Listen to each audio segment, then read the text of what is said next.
بسم الله الرحمن الرحيم كلنتها بون داوديال idin ahaantiinba meel kasto aad joogtaan waxaad ku soo dhawaataan barnaamijkii war iyo waano barnaamijkan oo aad maalin kaste naga fiirsataan telefishinka RTD barnaamijka waxaan idinku haynaa wargeysadii caalamka iyo waxyaabihii ugu dambeeyay ay qoreen wargeysada degmada iyo dalalka jaarka iyo wararkii ugu dambeeyay dalkeena la xiriira robabkii ay caasimada iyo guud ahaan dalka oo dhan iyadoo aan idinka hayno waraysiyo aan la yeelan doono mas'uuliyiinta ka tirsan jamhuuriyadda Djibouti haddii aan ku horeyno wargeysada iyo sidoo kale han idhaahdo xubintii dhinaca qusaarta haddaba barnaamijkeenan waxaan ku horeynaynaa wargeysadii caalamka iyo waxyaabihii ugu dambeeyay qoreen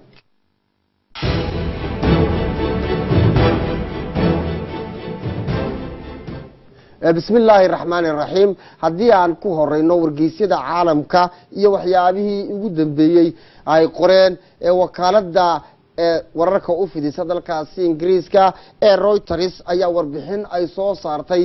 wakaaladu waxa ay kaga warbixisay wararka ugu dambeeyay dalkaasi Faransiiska ka soo baxaya waxaana ay wakaaladu ku warantay dalka Faransiiska ay dibadbaxyo ka dhigayaan saadkooyinka shaqaalaha dalkaasi Faransiiska waa qodob wareedka ugu qiimaha badan kamid ah wararka sida aad ka balaaran looga hadlayo Yurub waxa qodobkani uu si balaaran u taabanaya dalka Faransiiska oo saaka si balaaran loogu dareeray amba si balaaran saaka dibadbaxyo aad u balaaran looga dhigay waxa dibadbaxyadaasi saaka ka dhigay caasimada Paris ee dalka Faransiiska iyo sidoo kale magaalooyin kale oo ka tirsan dalka Faransiiska saadikooyinka kala duwan ee matala ururada iyo sidoo kale shaqaalaha dalkaasi Faransiiska dibadbaxyadan ayaa ayagu noqonaya kuwii saddexaad ee laga dhigo dalka Faransiiska tan iyo markii madaxweynaha dalka Faransiiska Emmanuel Macron uu qabto hogaanka dalka Faransiiska geeskaleyte waxa ay noqonaysaa dibadbixii ugu weynaa ee tan iyo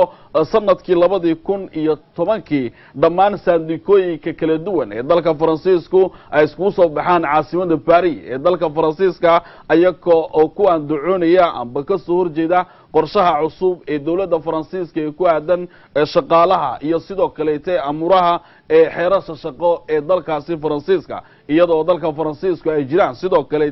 dibadbaxyo aad u balaaran oo taabanaya waaxda dhinaca gaadiidka ee dalka Faransiiska oo ay ka dhigayaan tan iyo toddobaadaba dibadbaxyo iyo shaqo joojin dhammaanba shaqaalaha ayagu ka hawlgala laanta dhabada xadiidka ee dalka Faransiiska waxa saadikooyinkaasi ay kala yihiin saadikooyin u kala socda oo metelaya dhammaanba qaybaha kala duwan ee dawladda sida waxbarashada gaadiidka caruurta tamarta iyo waliba dhinaca caafimaadka waxa xusid mudan in 5.7 milyan oo dad ayagu ah shaqaale ay ka hawlgalaan waaxda dhinaca waxyaha kala duwan ee wasaaradaha dawladda ee dalka Faransiiska kuwaasi oo la sheegay in maanta ay si aad u balaaran isku soo baxeen magaalada caasimada dalka Faransiiska ee Paris ayagoo ka soo horjeeda qorshaha cusub ee ku aadan maareynta iyo maamulka dhammaan xeerasha iyo shaqaalaha dalkaasi Faransiiska wargeyska lagu magacaabo Express ayaa isaguna maqaal uu soo saaray wargeysku waxa uu si balaaran ugu xusay dalkaasi Talyaaniga oo lagu soo waramayo in ay dhigayaan halidahdee in dalkaasi Talyaaniga oo sheegay in labada xisbi dalkaasi ka jira ay soo saareen amba ay soo doorteen ra'iisul wasaare cusub waa qodob wareed sidoo kale qaaradda Yurub taabanaya gaar ahaan dalka Talyaaniga xisbiga kacdoonka ee Senegal iyo xisbiga La Ligue ayaa ayagu ku heshiiyay in ay soo doortaan ra'iisul wasaare cusub oo madax ka noqonaya xukuumadda dawladda dalkaasi Talyaaniga arintaasi ayaa ahayd mid si balaaran loo sugayay kadib markii labadaasi xisbi ee ayagu ugu waaweyn dalkaasi Talyaaniga hayraade ay ayagu doorashadii baarlamaaniga ay noqdeen kuwo isku mari waayey labada xisbi ayaa ayagu kala helay natiijooyin kala ah boqolkiiba 32 kuraasta baarlamanka waxa helay xisbiga isagu mucaaradka ee iyagu lagu magacaabo Segetwal halka boqolkiiba 7 kuraasta baarlamanku ay heleen xisbiga lagu magacaabo ee isagu La Ligue ee dalkaasi ka taliya arintaasi ayaa meesha ka saartay aqlabiyadii baarlamanka xisbi uu isagu heli lahaa gees kaleeto waxa arintaasi ay noqotay mid muran aad u balaaran ka dhalisay kuraas kala qaybsadka iyo sidoo kaleete amuraha ku aadan xukuumadda dalkaasi ee la soo dhisayay waxa ay ku yaboheen in ay soo xuli doonaan shakhsi aad looga tixgeliyo dalka Talyaaniga oo isagu ah rugcada isagu aad isagu uga hawlgeliyay dalkaasi oo isagu aan raacin siyaasadda amba hurgufta siyaasadeed dhexmari karta labada xisbi aad ka iskugu haya dalkaasi Talyaaniga shakhsiga la doortay ayaa magaciisa la dhahaa Kant waxa uu ahaa rugcada isagu hore uga tirsanaa xisbiga bidixda ee dalkaasi isaga oo horeyna uga tagay siyaasadda oo hadda isaga la soo doortay isaga oo dibadda ka joogsaday siyaasadda arintaasi ayaa iyadu macna ka bixinaysa in shakhsigaasi Kant ee la doortay uu noqon karo shakhsi dhexdhexaad u noqda oo na raacin hurgufta siyaasadeed ee labada xisbi ay isku hayaan gees kaleeto waxa warbixintu ay dhigaysaa in xisbigan isaga bidixda hore uga tirsanaa shakhsigaasi waa shakhsi si aad u balaaran looga tixgeliyo dalkaasi oo shacabka reer dalka Talyaaniguna ay aad u yaqaaneen nuxurka warkan ayaa waxa uu noqonayaa in xisbiga labadii xisbi ee ku guuleysatay amba aadka isku dhaweyd dhinaca doorashooyinkii baarlamanka ay heshiis ku gaadheen in ay u soo doortaan Giuseppe Conte nin lagu magacaabo inuu noqdo hoggaanka xukuumadda isagoo oo qabanaya jagada ra'iisul wasaaraha dawladda dalkaasi ee Talyaaniga waxaana la sheegay in maamaha nagu soo eedan uu jagadaasi ama shaqadaasi ra'iisul wasaaraha cusub ee dalka Talyaanigu uu si rasmi ah ula wareegi doono wakaaladda wararka u fidisa dalkaasi Turkiga ee Anadolu ayaa warbixin ay soo saartay wakaaladdu waxa ay ku waramaysaa in ciidamada ee dalkaasi ee Turkiga ay sheegeen in ay howlgallo ka fulinayaan 4 saldhig oo ay ku leeyihiin kooxda PKK ee waqooyiga dalkaasi Iraq waa qodob ee dalka Talyaaniga dalka hayraha ee Turkiga ay si gaar ah u taabanaya ciidamada cirka ee dalka Turkiga ayaa waxa lagu soo waramayaa in ay duqeymo ku bartilmaameedsadeen saldhigyo ay lahaayeen kooxda PKK ee ayagu ku sugan dalkaasi Iraq waxa wararkaasi maanta laga soo xigtay oo ku dhawaaqay qaashaanka ee dalkaasi Turkiga oo warbixintaasi isagu uu sii daayay gees kaleeto warbixintan ayaa waxa ay intaasi ku daraysaa in 4 saldhig oo ku yaala amba ay leeyihiin ciidamada amba hayraha kooxda argagixisada ee PKK ee dalka Turkigu aad ka ula dagaalamo ee ku sugan dalkaasi Iraq ay la bartilmaameedsaday ilaa iyo hadda ma jirto warar sugan oo sheegaya waxa qasaare goobahaasi ka dhashay waxa ciidamada cirku ay ku garaaceen maalintii shalay toole galinkii dambe ay ku garaaceen madaafiic qaybahaasi iyada ayaka oo la sheegayo in ay jiraan dhimasho iyo dhaawac ilaa iyo hadda ma jirto warar kala cadeynaya ee dhimashada iyo dhaawaca soo gaadhay nuxurka warkaasi ayaa wuxuu noqonayaa in howlgalka ciidamada dalka Turkigu ay wali hadaasi ku sii guda jiraan in ay howlgallo ka fidiyaan amba ka fuliyaan dalkaasi Iraq oo kooxda PKK la sheegay in ay goobo iyagu xuduud u ah labada dal ay iyadu ku dhabarayeen wargeyska lagu magacaabo Le Journal Montreal ayaa isaguna maqaal uu soo saaray waxa uu si ballaaran uga warbixiyay warar ka soo baxaya ee dalkaasi Kuuriyada Waqooyi wararkani ayaa iyagu waxa ay sheegayaan in garsoorka sare ee dalkaasi ay isku diyaarinayaan falaaqaynta xeer ka dhan ah haweeneyda ilmaha iska soo xaaqda waa qodob wareed ee taabanaya dhinaca iyo Aasiya garsoorka sare ee dalka Kuuriyada Koonfureed ayaa maalinta Khamiista laga sugayaa in uu ku dhawaaqo oo falaqayo dacwad ku aadan aba ka dhan ah xeerka dhinaca mamnuucitaanka haweenka ayagu ilmaha iska soo rida dacwadan ayaa loo gudbiyay garsoorka oo iyada lagu raba amba uu gudbiyay nin dhakhtar oo la sheegay in uu 70 haween ah ka soo riday ayagoo ka dalbaday in doctorkaasi si ruqsadaysan uga soo rido ciyaalka arintaasi ayaa keentay in ninkaasi uu dacwadaasi u gudbiyo garsoorka sare ee dalkaasi iyadoo arintaasi dalkaasi ay mamnuuc ka tahay sida warbixintu ay dhigayso waxa xusid mudan dalka Kuuriyada Koonfureed ee tan iyo sanadkii 1953 ay jiraan xeerar ka mamnuucaya in haweeneydu ay si bilaa ruqsad ah iskaga soo rido ilmaha iyada oo arintaasi haday dhacdo dalkaasi garsoorka aba xeerasha u yeela dalkaasi haweeneydaasi ku xukumayo 1 sano oo xariga waxa xusid mudan sidoo kale tan iyo sanadkii inaga tagay in 230,000 oo qof ay ayagu dacwado u gudbiyeen maxkamadda kuwaasi oo ku andacoonaya in la fasaxo in haweenku ay iska soo ridaan ilmaha waqtiga ay uurka leeyihiin arintaasi ayaa mid muran aad u ballaaran uu ka taagan yahay oo maalinta khamiisteena u soo eedan laga sugay garsoorka dalkaasi inuu arintaasi wax ka soo saaro qaar ka mid ah dadka ka faaloonaya dalkaasi Kuuriyada Waqooyi ayaa waxay sheegayaan in dalka Kuuriyada Waqooyi uu markaste ku sii raad joogo diinta Kristanka iyo sidoo kale amuraha ku aadan in markaste lagu dhaqmo xeerashi sanadkii 1953 ka mamnuucay dalkaasi in ay haweenku iska soo ridaan ilmaha ayaga oo si bilaa ruqsad ay jirin waxa xusid mudan in tan iyo sanadkii 1959 ay dalkaasi Kuuriyada Waqooyi mamnuuc ka tahay in haweenku ay iska soo ridaan ilmaha marka laga reebo amuraha ku aadan caafimaadka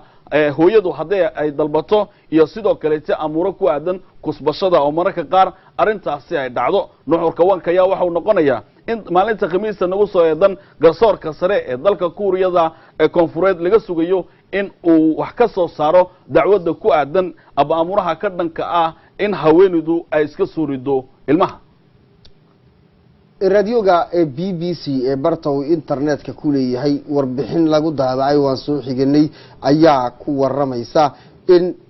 dawladda Falastiiniyiintu ay u gudbiyeen dacwad maxkamadda sare ee dambiyada dagaalka ECC imikana haddaan qodobkan isku dul taagno dhinaca iyo bariga dhexe wasiirka arrimaha dibadda ee Falastiiniyiinta Riyad al-Malki ayaa maxkamadda caalamiga ee dambiyada Ilaahay u gudbiyay dacwad iyadu ku aadan in dawladda Israel ay ku xadgudubtay xuquuqda aadamaha kana dalbay maxkamadda dambiyada ee dagaalka in dabagal arintaasi lagu waxeeyo waxa dacwad ogahaasi uu sheegay in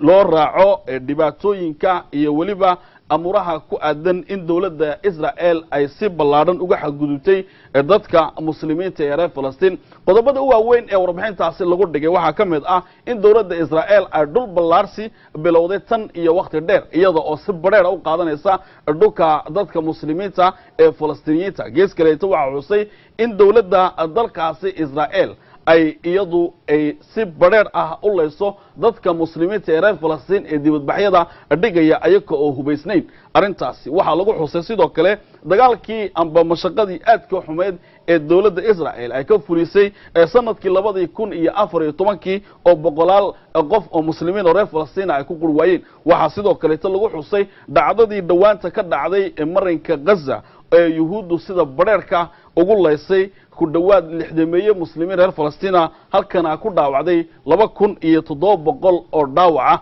arintaasi ayaa iyadu ku soo beegmatay kadib markii dawladda Mareykanku ay safaaradii ku lahayd Tel Aviv u soo rartay magaalada barakeysan ee Qudus taasi oo dawladda Mareykanku ugu gurxaadayso in Qudus ay noqoto caasimadda dawladda Yuhuudda waa sidii Donald Trump hadaladiisa uu ku dhigay ka hor inta uu safaaradda soo rarin qodobka amba nuxurka warkan ayaa waxa uu noqonayaa in muslimiinta reer Falastiin amba wasiirka arrimaha dibadda ee Falastiin oo dacwad u gudbiyay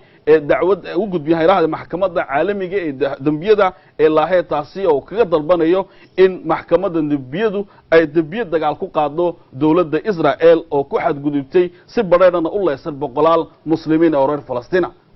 wakaaladda wararka u fidisa dalkaasi ee Turkiga ee Anadolu ayaa warbixin ay soo saartay waxa ay si ballaaran uga warantay qaaradaasi ee Afrika warbixintan ayaa dhigaysa in dalkaasi Burundi loo codeeyey in la bedelo dastuurka dalkaasi. iminkana haddaan soo gaarno wararka Afrika iyo waliba warbaahinta caalamku sida ay uga hadashay dalka Burundi kadib markii maalintii shalay toole loo qaaday afti ah in wax laga bedelo amba la bedelo dastuurka dalkaasi ayaa waxa lagu soo waramayaa in boqolkiiba 3.76 ay u codeeyeen in la bedelo dastuurka dalkaasi. warkaasi waxaa laga soo xigtay madaxa guddiga madaxa bannaan ee doorashada ee Seni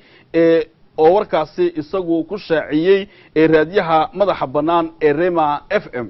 gees kaleeta waxaa lagu soo waramayaa in dadka ka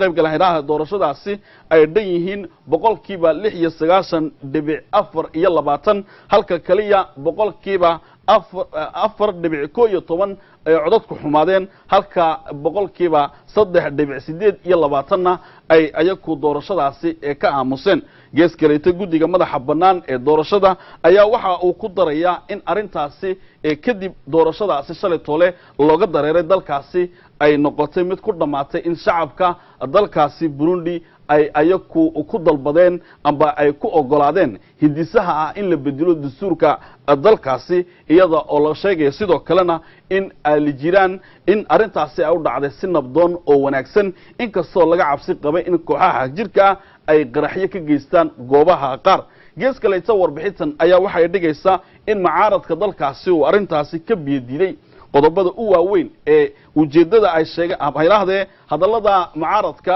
qaar ka mid ah haddaan soo qaadano waxa ay dhigayaan in ujeedada u weyn ee dawladda dalkaasi ay isku dayayso in ay bedesho dastuurka ay dhigayso in loo raro amba laga dhigo 7 sano hoggaanka inta uu hayo madaxweynaha la doortay halka markii horeetay ay 5 sano ka ahayd iyo amuro kale oo ku aadan tirada madaxweynuhu dib isku soo sharaxi karo. arintaasi ayaa mid inkasta oo mucaaradku si ballaaran uga hadlay haddana guddiga madaxa bannaan ee dalkaasi uu sheegayo in boqolkiiba 96.4 ay si ballaaran oo baaxad leh uga qayb galeen doorashadaasi ayaga oo 3.76 boqolkiiba ay u codeeyeen in ay rabaan amba ay ogol yihiin in dastuurka dalkaasi wax laga bedelo. wargeyska lagu magacaabo Flat Africa ayaa isaguna maqaal uu qoray waxa uu kaga waramayaa ciyaarta saaxiibtinimo ee dhaxmaraysay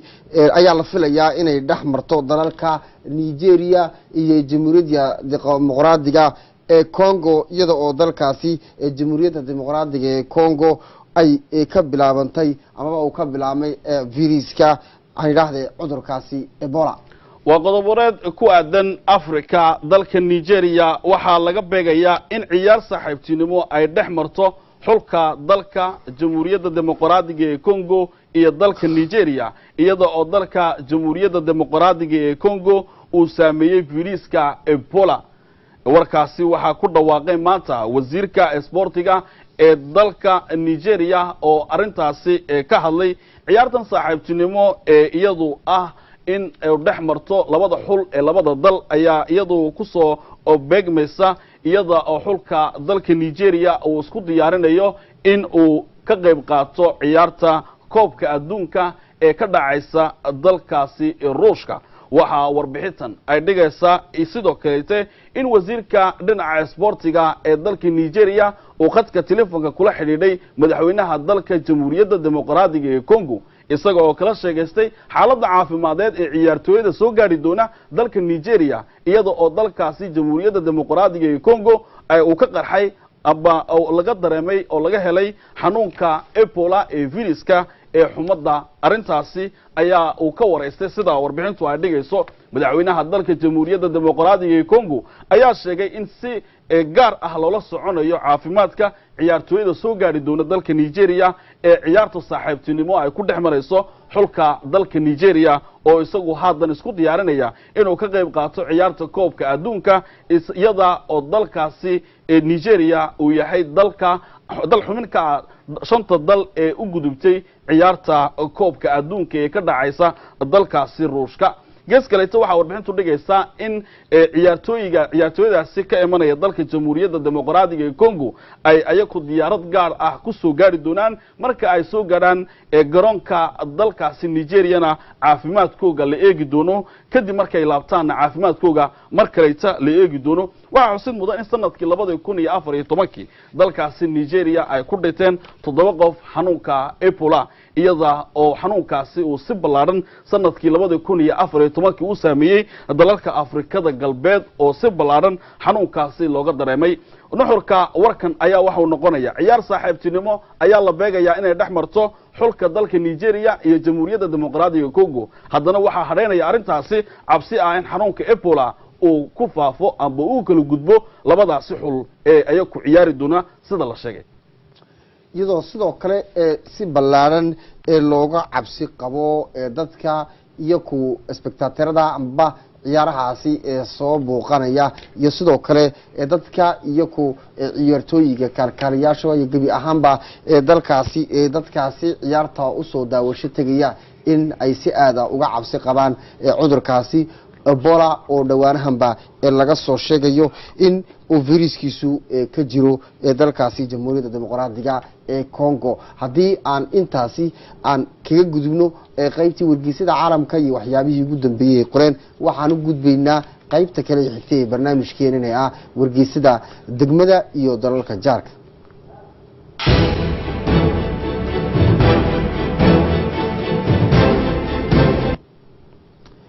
wakaalada wararka u fidisa dalkaasi Soomaaliya ee Sona ayaa warbixinay soo saartay wakaaladu waxa ay ku waramaysaa in dawladda federaalka ee Soomaaliya ay dib u daahfurtay shabakadaha hindisaha dawladda ee dalkaasi Soomaaliya waa qodob si gaar ah u taabanaya wakaalada Sona ay ka qortay dalka Soomaaliya xukuumadda Soomaaliya ayaa dib u daahfurtay shabakadaha hindisaha daahfuritaanka dawladda arintaasi ayaa noqonaysa mid dawladda federaalka ee Soomaaliya ay ku rabto in ay si ballaaran ugu soo bandhigto xoghaynta shaqada dawladda iyo waxqabadka wasaaradaha dawladda kaasi oo lagu talagalay in bulshada loogu bandhigo waxqabadka kala duwan ee dawladda federaalka ee Soomaaliya arintaasi ayaa shabakado si ballaaran u furnaa doona oo macluumaadka kala duwan ee waxqabadka dawladda federaalka ee Soomaaliya ay dadka aba bulshada reedka ee dalkaasi ay kala socon doonta talaabadan ayaa sidoo kale talaabo ku aadan dhinaca horumarka wasaaradda warfaafinta ee dalkaasi Soomaaliya oo iyadu talaabadan ku rabta in hore loogu dhigo macluumaadka kala duwan ee ku aadan waxqabadka dawladda dhismaha dawladda iyo amuraha ku aadan hindisooyinka kala duwan ee dawladda iyada oo dawladda federaalka ee Soomaaliya lagu soo waramayo in si rasmi ah maalmaha nagu soo eedan loo daahfuri doono shabakadaha kala duwan ee ku aadan hindisaha daahfurka dawladda federaalka ee Soomaaliya iyada oo jiraan warar badan oo kuteen ah oo markasta meel kaga dhaca amuraha ku aadan ashmaxada dawladda federaalka ee Soomaaliya wargeyska media Bakhta ayaa isaguna maqaal uu ka soo saaray dalkaasi Yemen waxa uu ku waramayaa wargeysku in dalkaasi Yemen dagaalada ugu dambeeyay ee ka soconaya ay sababeen in kooxda Xuutiyiintu ay ku ridaan caasimadda dalkaasi Yemen madfacaasi ayaa isagoo sababay dhimashada 5 qof halka 22 qof oo kalena ay ku dhaawacmeen ugu yaraan 5 qof ayaa ku dhimatay 22 kalena way ku dhaawacmeen madfac kooxda Xuutiyiinta ee ka dagaalanta dalka Yemen ay ku riday magaalada Marib ee ku taala caasimadda dalkaasi Yemen madfacan ayaa amid ciidamada amba kooxda Xuutiyiinta ee ka soo horjeeda dawladda beesha caalamku ay qoosan tahay ay mid ay ku rideen ayna ku ekeeyeen qaybahaasi magaaladaasi Marib oo iyadu ah magaalo ay gacanta ku hayso dawladda beesha caalamku ay qoosan tahay dalka Yemen iyada oo isbaahaysiga uu madaxa ka yahay amba hormuud ka yahay dawladda Sacuudi Carabiya ay dagaal xoogan ka wado dalka Yemen dagaalkaasi ayaa ismarba mar ka sii dambeeya isku bedelaya noocyo kala duwan tan iyo intii u dambeysay kooxda Xuutiyiinta ayaa iyadu gantaalo ku tuurisay dalka Sacuudiga inkasta oo intii u badnayd dalkaasi Sacuudigu uu ku baajiyay arintaasi intii madfacaasi uu socday hawada waxa gees kale madfacaasi la soo waramaya in kooxda Xuutiyiintu ay ku bartilmaameysatay dalkaasi Yemanta dhexdeeda gaar ahaan qaybaha ay ka taliyo dawladda beesha caalamku ay qosan tahay ee dalka Yemen arintaasi ayaa waxay noqonaysaa mid sare u sii qaadaysa xiisada ka taagan dalka Yemen iyadoo dagaal ka socdo dalka Yemen 12,000 oo qof ay ku qurwaayeen halka iyaduna 2 milyan oo qofna sida warbixintu ay dhigayso ay ku barakaceen oo qaar ka mid ah dadkaasi qaxootiga ee soo barakacay ay ku sugan yihiin dalka Jamhuuriyadda Djibouti haddii intaasi aan kaga imano wararkaasi ka soo baxaya dalkaasi Yemen waxaan u gudbaynaa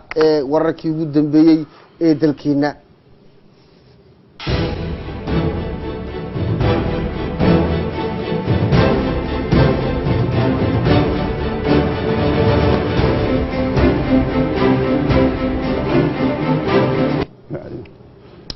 wararka dalkeena ugu dambeeyay ayaa iyada oo maalmihii ugu dambeysay sabtidii iyo axadii ay roobab xoog badan ay ka da'een caasimada jamhuuriyadda Djibouti iyo guud ahaan dalka oo dhan hadaba iyadoo ay arintaasi ay la xidhiidho wafdi ballaaran ayaa gaadhay agaasimka ciidamada badbaadada rayidka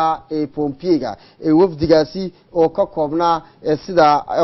ra'iisul wasaaraha dalka Abdul Qadir Kamil Maxamed wasiirka arrimaha gudaha mudane Xasan Umar Maxamed iyo wakiilka hay'adda qaramada midoobay u qaabilsan jamhuuriyadda Djibouti Barbara Menzi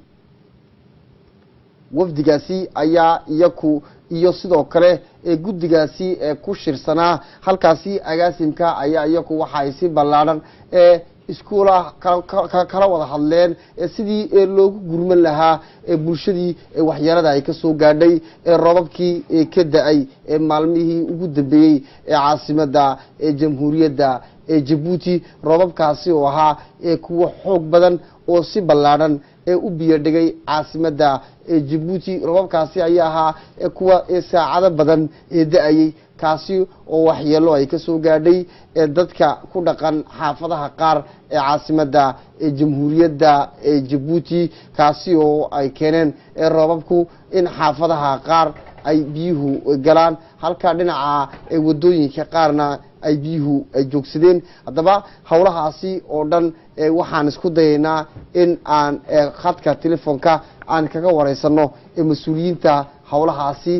loo xilsaaray iyada oo hawlaha gurmadkuna ay si ballaaran uga socdeen caasimada Djibouti sidoo kalena mootero iyo hawlo kale la hawlgeliyay iyadoo ciidamada damdamiskuna iyo sidoo kale waaxda asinismoguna ay shaqooyin ballaaran ay maalmihii ugu dambeeyay ay caasimada Djibouti ka wadeen taasi oo qayb ka ah biyihii ballaarnaa ku dhacay amba haydhahdee biyihii baaxadda lahaa iyaku gaadhay ambaba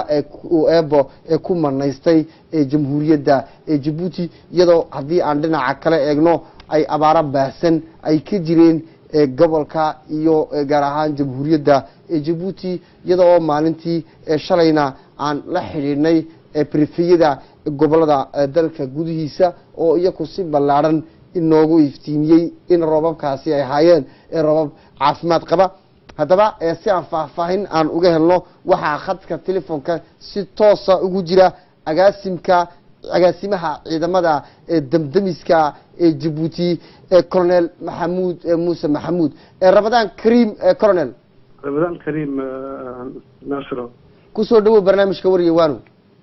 marxantahay wana Colonel Maxamuud Muuse Maxamuud marka laga yimaado adigoo agaasimka sidoo ambaba madaxa ciidamada damdamiska Djibouti waxaa sidoo kale lagu xil saaray in aad madax ka noqoto guddiga loogu talagalay in ay arrimaha gurmadka ee robabkii ay ka shaqeeyaan ee afka qanaad lagu magacaabo ee saliid decrease oo aad responsible ka tahay bal waxaad si ballaaran noogu iftiimisaa ee kulankii aad ku qaadateen idinka iyo ra'iisul wasaaraha iyo sidoo kale wasiirka arrimaha gudaha ee ay sidoo kalena ay idinku soo gaadhay hay'adda wakiilka hay'adda qaramada midoobay u qaabilsan Djibouti ee Barbara Menzi maxaa u ahaa أول ما فطرت ناصر وصدق سنتي سيد كريس وسيلو وارتماين عن قسمين حكاية إذا كذا دمشق سيد أنت شقوي في روبك نقول يتيم تدود أنا بيني مدينة أبوي أرناني أقسم ك hay'adda wartamaha salaasha wada saadadka uu raalli gelin oo wartamadadkaaga cabsidii ay ka qabeen inay wax balaaya weyn oo sidee ka heleen shaashooyinka iyo wartamaha wararka internetka iyo social إيران كور قلنا تيوم أنا كو حكاجي كودنا ووزيركاجي دولتين وراعو سيد الشقة إذا أنا قلت له تحسي توا تماي سلد كريسو لكن وحل عبوره أو مسؤولية اللي يقول لي هواية مجوتي شقة إذا هم موجود طلبات شركة ما أنت وها شر وسماوي عن قبلنا يانت أيو راب كي بدنا إيمادين ضد وحي كورنتاي وحي موترية وحنحله تو gaarno anako aan ku tashayno oo wasiirkeega odayga oo noogu yeeray xakan joogno xakan ku socono iyo wixii noo taala iyo saddex aan ka shaqeysano aan dawladeeda sidii wasaaradda soo taala nidaamka ay samaysanayaan haday maanta aba beritoole wixii wax loogu baahaniyay wixii wax haday waa tamay tukalo tariika weyn amba roob amba dhibaato kala waato sidaan ugu hortagleen anako teedeenoo diyaar in waxaad arin anaka noo gaaro wasaaradda gudaha wartamaan waaduu ilaahay ilaaho sidaasi kala ka fiican oo wasiirkuna wartamaan ka wadi doona isagoo inka niyeeray insha Allah yaa ma soo socda wata wixii muhiimka wartamahin khusaysa shirkii maantaan galle hadaad ka haysid islaamka kaalisidu waxayna leeyahay waa tii yaan hore loogu yeeray wartamahin hay'adaha ka qayb gala wartamahin United Nations ku xirma iyadoo joogtay iyadoo ودوية دمية ما هني إنه تايوان طبعا حلقة دولة أنا كوا حنقول إنه هم بيناو قبطاي وحن يدو كده ونحبيا رتنوتنا دولة من عالم هيستا أو بنا بحن يدو نوار طبعا هن شتى يدو بدها كواتا لكن وحن نو قبطها بيارات مجرتو وحن نسيسنا مجرتو دولة دي إذا وحكة صباح دولة جيبوتي بعد وحكة صباح جيبت إذا كبر حسه هداي موتر هاي هداي بابورتي وحن نقول شقينا ماذا دولة إذا مدحفرون أو محيل يهار نص مسيء من حوالي سؤال حاجة مع المسؤولين. ويتهاي سيدا شيكتي واحد هذا كنا ما نص سؤال لبعض عن كودين واحد تهاي سيدا كده واجسي شركة نوحها مد إنك نقصية أو إنكو اسكو ديارين يسين أو وزارة دين قصيني واحد نص شيكتا بل سيدا اسكو ديارين يسين محينا تهاي هديسوين كل دوان يا ديارين يسين هذا دبعتك ليته ضلك يكسر عصبوناته. هيك مصطفى وحتى الله روب حلو يمد دبعتك كاستحلق اعتماد روب يو حلقة شواوات ما نبدأ دقوق اعتماد سيدي لو قولي لها dadka iyo dikadaha buuxa iliga anagu waa mootel baan u baahnay hay'ad kale oo wartamayna wasaaradda beeraha ka shaqalo waa sinismo leeyahay oo need ku xidhan majta iyaduna wartamahin muulilka iyo ku shaqaleedahay yaa sinismo wixii magaalada Djibouti iyaduna baaburo u baahantay mootel u baahantay sidii muulil qadeeyo xirmaan awr burfile taasina waan ka tashin hay'ad kale waxa jirta wartamahin disaster management ku shaqale iyaduna wartamaha dhibaato kale sidii keedu meel u dhigay lahayd wartamahin haday noqoto gudul haday noqoto biyo haday noqoto wixii kale شقيلها تيو حاطالة إما كوارتماهن أو ناس كلا أورنية تدك حلقة دبعتيه كنوا تماد كجوا عنتها هيسن وحبنا هيسن سيدا يدنا وارتما يد الله كيسنا صوت ما وزارة منا وارتما سويدي سيدا يكونوا وارتماهن تدك كراشيو جين هاي بابرودي وحيوم سمين وارتماهن أفونتير كيجا سيدا وزير كيجو تبينو أمانتا يبريت ولا وحي كلا نو يمادو عند إلى هيرك بنقدر أنت شن هنا أقول تقلين أنا كون ويديستن adeeg iyo wax kastaba si dawlad madax furan oo aabale oo dalle oo dadku go'aan u hadeegaysa sidaan u tashanay wartamaan wasiirkeena wartamaan ugu yeer sidii wixii aan wax ku gelin ee berito haday tani iyo tukalo lamida amba tukalo ka weynba Allah ka wasgalay wixii weynba Allah u deynay aan ugu wartamaan ugu hortagleen aan dadkeegana wartamaan wax ugu qabanay waa inta aan ku dhaxdeeda u joognay wax kale aan ka sheegaysan haba yaraatee amba dhibaato kalena ay jirtay ma jirto ma waxay noqotay xakii roobka magaalada waan ka wada safrayna anakii iyo dadkii wartamaan intii nagu hadhay iskoolada iyo sidiisyaashaan wadnaa intaana iskoolada si imtixaanadii kontrafismka loo maro iyo bbc-yaashiiyaan u furnaa sidiisyaashiina waxaan ka guranaa biyaha sideeda dadkii ay dhibaatadan ay dhibaato weyn oo dad tabaalasho ba jirto oo hoygoogii iyo aqaladoodii weli buuxaan dadkaana sidii xagga loo gelin lahaa xilligan aanu qaban lahayn sidaan xaafadaha kaartiyaasha u dhexgelin macmuutirada ay sinaan dadka biyaha uga saarin xaafadooga aan da u samayn lahayn waa tawaabil khayr qabto rabadaana aan anaguna duco ku qaadan lahayn waka mustafo wixii muhiima aan ka wada sheegaysanay ee meel noo taalle aan wada dhigan anaka iyo wasiirkayga wartamaan oo sheefkayga noo hadhow tolna insha Allah hadduu ilaahay aan madaxweynaha uu tagin doono odagayga wartamahayn sidaan da wartamahayn sidii computer teerika ma fahamtay ugu dambeyntii su-aasha ugu dambaysa maxamuud muuse maxamuud adiga oo ka tirsan wasaaradda arrimaha gudaha sidoo kale hay'adda onaris isla wasaaraddaasi ayay ka tirsan tahay guddigan aad ku gasheen shirka guddi ballaaran ayaa u ahaa sida aad tilmaamteen ilaa iyo goorma iyo adiga oo tilmaamay in biyihii aad ka safayseen oo qaarkood aad wadaan dhinaca gurmadka iyo gargaarka dadkii ay tabaarada ka soo gaadheen roobabku goorma ayaad ugu tala gasheen mase jiraan ilaa iyo imika wax gargaara oo aad gaadhsiiseen dadkaas Soomaalida waxay tahay afjooga looma hadayo waxaan malaynayaa afjooga looma hadayo Soomaalida waxaan malaynayaa xagga gargaarka waxa ku shaqale wasaaradda madax banaanne ay ka aabay hooyana ka tahay wasaaradda munal magaca ulamiisda Suudayti taasana niga waramid wixii waxa muhiim ah oo gash laakiin intaan ka garanayo kaartaseed ay dadku dhibaataystaan sidii dad bay geysay cuntooyin bay geysay vertical basis ka aymanka waxaan soo safaynay koolkii xarib akhiba warta meeshii akhiba sidii kaarta ka soo safaynay kii xashdiida waan safaynay warta maankii kaarsiisya kuwa kale anagu wadna sidii dadkaas oo ku dhan wax u geyso oo qalbada intii taalkay u socdaysan shaqada wadna u xogeynaysa laakiin inta ay leegtay biyo baaxad ay leedahay waxay siisay habeerateed dadaan ku inta baan beelana laakiin beedro anaga haddaan islaam nahay ma bil khayr qabto rabadana waan ku jirnaa xilliga taasina waxaan malaynayaa idadii waxay ga fiican oo haboon oo afkiga niga sheegto wasaaradda ku shaqale maadaamuna leeyahay oo joogto telefoonkiga xeerkiga hirgelisay runtii aad iyo aad ayaa u mahadsan tahay Colonel Maxamuud Muuse Maxamuud Dahaye waan kaaga mahadcelinayaa Naasir waa ku maqlaa هذا يقرأ لي وحن دوني حكا إيران شرفتي وين أدرو هرتا أنا أكو هلا أقاسم كوارت معي ذاك الدمشق أفكرت إذا سافر بومبيه كو أفكاري يو أوفيسيه أفكار دحال يو سوزوفيسيه يو أمدرو شرفتي إلى متيستين يانتي أربعة إلى يوم تهيجنوجين أيوسو جيران يكورينه يتهم hawladoodii arkin ay xirooyin dhex fadhiyaan ay shaqaynayaan ay xakaan cuntooda ku cunayaan siday ciyaalkooga iyo dadkooga ay ugu wartamahayn uga safay lahaayeen hadday noqoto iskool hadday noqoto sidii hadday noqoto digid waxa sharaftii mutaysta waxayaan askarteed talabaad xiliyan ka baa waxaan doonayaa inaan u diro gargaarkuna siiyay madaxweynaheega ugu horeeya oo waxaan ku wada shaqeynaa iyo ra'iisul wasaaraha iyo wasiirka antariyarku habeenna dhalaxa kana la fadhiya centre warta maykriiska ee tamaashadka bombiye ka furan ay habeen kastaba wartama iyo saacad kastaba iyo subax kastaba ay la joogaan ay wartamaan xagga shaqo socoto iyo wixii aan qabaleyna waxaan u baahnaa laga joogo wata inta man doonay inaan ugu daro wana mahadsantii Ilaahayna gidaasiyo Ramadan Kareem ayaan ku leenahay Colonel Maxamuud Muuse Maxamuud Ramadan Kareem runtii khadir geed ay waxa halkaasi ka muuqata in hawluhu ay si habsami u socdaan oo ay baahan leeyihiin wasaaradda istaageersiga qaran oo iyadu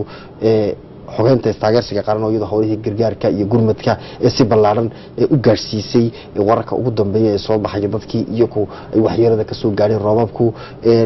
roobabkii iyo biyihii iyo caasimada joogay oo laga safeeyay dadkii oo dibadajin loo sameynayo xaafadaha qaar oo ay roobabku ay galeen oo iyakan halkaasi hugi iyo raashin haday noqoto iyo cunadiiba loo geliyay waxa halkaasi ka muuqata in ra'iisul wasaaruhu uu qudadiisu isagu soo diblaasiyay oo uu yimiday sariirda kriiska si uu il gaara ugu eego hawlaha gurmadka halka ay socdaan waxa ka muuqata hay'adda honors in halkaasi iyadu ay joogto waa hay'ad dawliya guud ahaan in looma kala harin guddigaasi sariirda kriiska iyo ku shaqale in ay gurmadka iyo gargaarka ay ka shaqeeyaan roobabka saameyntii ay keeneen roobabkii iyo nimcadii ka da'day caasimada Djibouti iyada oo si ballaaran looga cabsi qabay in ay duufaantii sagaaq ay ka da'do ambaba ay ku dhifato jamhuuriyadda Djibouti balse uu eebo naga kor qaaday oo uu noogu bedelay roob aan dabayl iyo duufaan mid balahayn oo caafimaad qaba balse roob xoog weyn oo sanado badan ay Djibouti ugu dambeysay iyada oo jamhuuriyadda Djibouti caasimaduna ay ku taalo xeebtuna la dareemi karo haddii ay noqoto dhulka oo milaxa in biyaha uu joogsanaya waxyaabahaasi oo dhan in laga tirtiray oo ay wax walba shaqadeedii hay'ad walba uu dooliyo ay shaqadeedii wadato haddii ay noqoto ciidamada damdamiska asinismooga iyo guud ahaanba meelihii wasaaradda istaageersiga qaran in gebi ahaanba ay hawshu ay si ballaaran u socoto oo dadkana gurmadkii la gaarsiiyey wasaa sheegtay haddaan ku noqono hadaladii koloneelka ama madaxa ciidamada dadamiska murtidu waxay ahayd fadhigaasi maanta u qabsoomay in ay ahayd mid isku dhiirigelinayeen ciidamadaasi ayagoo wasaaradooda arintaasi kala tashanayay waxaana ahayd in ay qayb libax ka qaateen dhammaanba ciidamadaasi gurmadka degdegu arintaasi waxaana ku hambaleynaynaa ciidamadaasi iyo dhammaanba qaybihii kala duwanaa ee ka qayb qaatay safaynta magaalada iyo sidoo kaleete badbaadada bulshada rayidka haddii ay noqoto hantidooda iyo sidoo kaleete haddii ay noqotoba badbaadada dadkaba ayaan uga mahad celinaynaa oo aan ka leenahay hambaliyo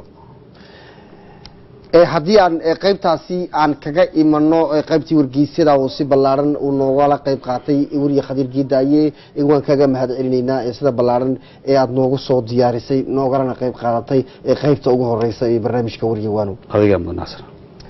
haddii aan gudubno qaybta kale ee xigta ayaa qaybtii qudaarta iyada oo bil shahr barakeysan Ramadaan ay wanaagsan tahay in si ballaaran looga faa'iideysto qaybaha kala duwan qudaarta haddii noqoto khudradda xawaashka iyo wixii la halmala qaybahaasi oo dhanba waxa u xil saaran oo noo soo diyaarisa Roodo Daahir oo wariye ka tirsan barnaamijka war iyo waano oo maalin kaste waqtigan oo kale halkan noogu keenta xubin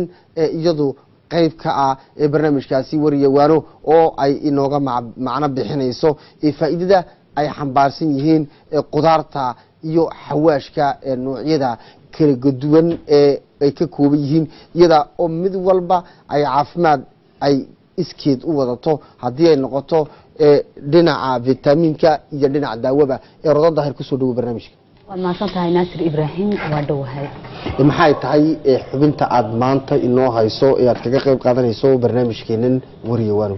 ناصر وان ku sii soconaynaa nimcooyinka ee biyo faa'iidada kala gadisan ay noo xambaarsan yihiin waxa muhiim ah mar waliba inaan isku baraarujino wixii waxtar inoo leh bisha barakeysan ee Ramadaan ee ku guda jirnana dad badan waxa isweydiiyaan inay ilaahdeen maxaa muhiim ah maxaa caafimaadkeena u fiican amba seen qudrad ahaan amba cunno ahaan si doontaba ahaatee hadaba waxa muhiim ah maanta soo qaadanaynaa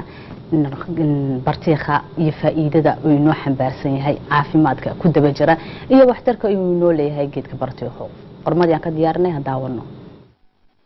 bartiiqo waa midho qani ku ah biyaha 90% sida xabxabka wuxuuna ka mid yahay khudaarta inta ugu badan ay dhakhaatiirtu dadka kula taliyaan cunistiisa waana khudradda kuwa ugu tayada badan leh ee ay dadkeenu aad u isticmaalaan haddaba bartiiqa waxa ku jira fiitamiino jirka iyo maskaxda nafaqeeya kana ilaaliya in wax dhib ah ay ku imaadeen daraasado badan oo la sameeyay ayaa lagu ogaaday in bartiiqu uu yahay mid dhinac walba ka taageeraya oo wanaajinaya lafaha iyo jirka intiisa kale bartiiqu waxa uu wanaajiyaa caafimaadka wadnaha oo uu ka ilaaliyaa inuu kaco wuxuuna qayb weyn ka qaataa shaqaynta dhiigga sidoo kale bartiiqu wuxuu u roon yahay aragtida indhaha haddii aad qabto hurdo la'aan waa in aad cabtid bartiiq waxaad ka helaysaa deganaan iyo hurdo wanaagsan bartiiqu waxa kale uu dawo u yahay cuncunka iyo bararka ku imaada jirka guud ahaanba bartiiqu wuxuu leeyahay carfi udgoon iyo dhadhan wanaagsan